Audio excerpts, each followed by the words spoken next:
this video series, I'm teaching you how to make your own gimmicks and gaff playing cards. By this point, you know how to split your own playing cards, you know how to reassemble playing cards, and you know how to press playing cards.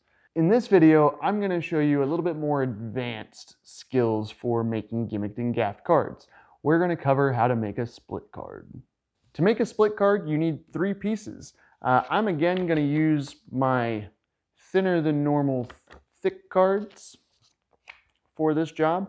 I'm going to use 1 backing piece, and then the front is going to be a queen of clubs and a 9 of spades. Okay, so in order to do this, we're going to take our backing piece and we'll leave it over to the side. We need our front 2 pieces and we need them to be perfectly cut. So in order to do this, we're going to use an X-Acto knife. You could also use a razor blade, what have you. Make sure if you're under the age of 18, you have an adult present, don't hurt yourself. I claim no responsibility.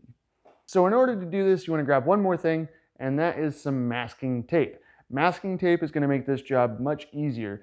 An even better solution is painter's tape. I'm just out of painter's tape right now, and I had this on hand. Take a piece of masking tape and tape down one corner of your bottom playing card, whatever card you're going to have underneath. And then tape down the opposite corner. So you're going to take this card and attach at the opposite corners and then line up the playing card. All right, now these cards are perfectly aligned and we're ready to do the cut. Grab your ruler again, and we're going to make a cut directly in the middle. So decide where you want to cut. Make sure you're using a good cutting surface for this. You don't want to ruin a nice table. You put strong downward pressure and you do one solid cut. You want to try to make sure to get through both layers of playing card as best you can. If you have to go through again, it's not going to work out as well. So let's take a look at what we got. We've got our half the queen there, other half of the queen there,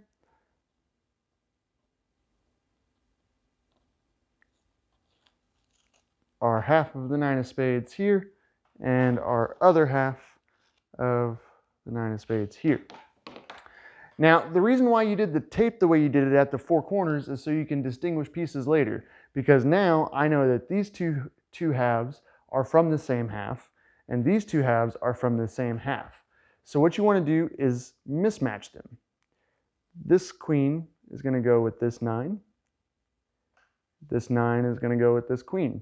I know that because of where the tape is. This one's going to go off to the side. We're just going to focus on this one. You can take off these pieces of tape, as you won't need them again. You are going to need a much longer piece of tape. You're going to take this long piece of tape and cover your entire seam of one half of your cut playing cards. You cover the entire seam with your masking tape. You're going to lay that facing down so you can see the exposed fibrous edges. You're going to take your 9 and you're going to butt it perfectly in line with the queen, and then run your fingernail over the seam. Okay, just like that. And then you're going to do the same over here. Run your fingernail over the seam. This is just going to make that blend as nicely as possible. We're going to reassemble these using our old friend, rubber cement. Ding! Rubber cement. So we're going to take our split playing card and our backing piece, and we're going to lay those both face down next to each other. We'll take our rubber cement, and again, we're going to hold down to a piece and go middle out, just applying a thin layer. Then we're going to take and coat our backing piece.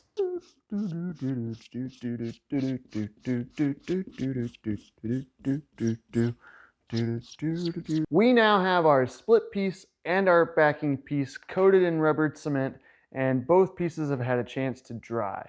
One thing I like to do is clean up one edge of masking tape by just cutting that straight off.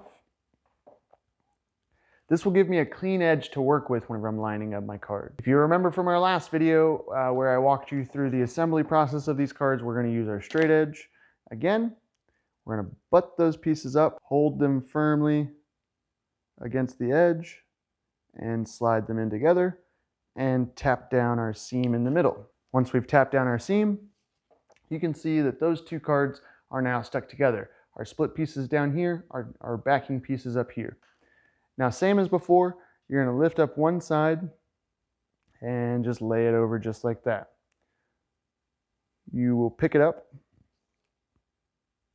and just square lightly at the edges, press in the middle, pull out all four sides. Keep this with the split side facing down, and grab your Sharpie, and you are going to seal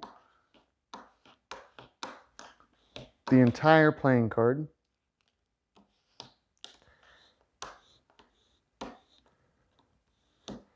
Then you want to flip that card face up, and again seal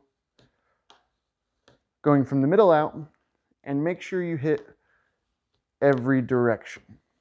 Now that our split card is perfectly seamed, we are going to take this edge of the masking tape and just rip it straight off.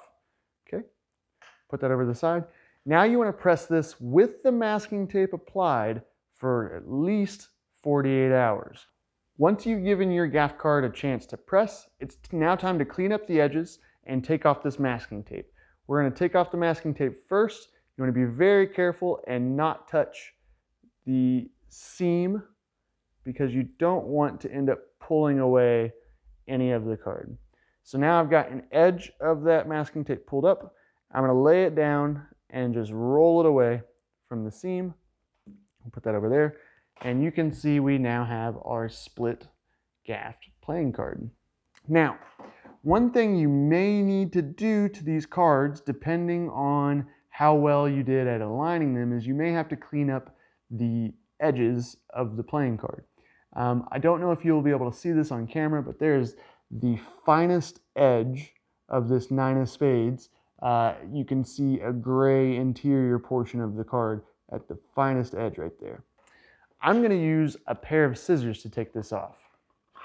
So grab yourself a pair of scissors. You find that edge that is being exposed, and for me it's just barely even there on this bottom corner, and we're just going to very carefully trim just that much off, just to make your gimmick as perfect as possible. We trim just that much off. Take a look at both sides just to make sure those edges are perfect. To take care of our corners, you need a corner rounder. I got this one on Amazon. It is that brand right there. And it actually has three different sizes. The small size is a 3mm punch. So this is the perfect size to round your corners. So you take the piece, put it inside your corner rounder, just like so, press, and then you have a perfect corner every time. So I think that about wraps things up for this series of videos on making your own gaffed playing cards. You've learned how to split playing cards, buff playing cards, reassemble playing cards, and even make your own custom gaffs. We're going to go deeper into gaff making as we continue along, and I'll teach you even how to make specific tricks. Till then, go crazy with creativity and have a lot of fun with this.